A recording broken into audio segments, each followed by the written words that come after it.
জাপানের 3 ট্যুরিস্ট কিভাবে সাসপেন্ড করলো ইন্ডিয়ান 3 পুলিশকে। সো বেসিক্যালি জাপান থেকে 3 জন ট্যুরিস্ট আসে ইন্ডিয়া এক্সপ্লোর করতে, এবং যারা নিজেদের মতো করে হরিয়ানাতে ঘুরে ঘুরে হাওয়া খাচ্ছিল।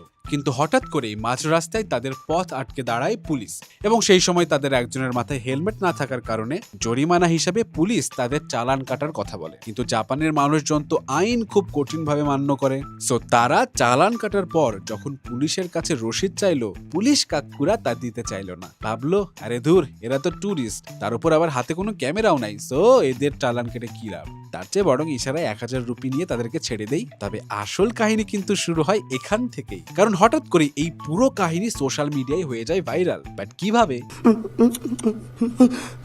মূলত এই ট্যুরিস্টদের মধ্যেই একজনের চোখের চশমায় ছিল স্পাই ক্যামেরা, যেখানে পুরো ঘটনা আরামসে রেকর্ড হয়। আর সোশ্যাল মিডিয়ায় পোস্ট করার পর যা মুহূর্তেই লোকজন এমন উড়াধরা শেয়ার করে যে মাত্র 3 ঘন্টার মধ্যেই প্রশাসনের চোখে পড়ে, এবং ওই 3 পুলিশকে সাথে সাথেই করা হয় সাসপেন্ড।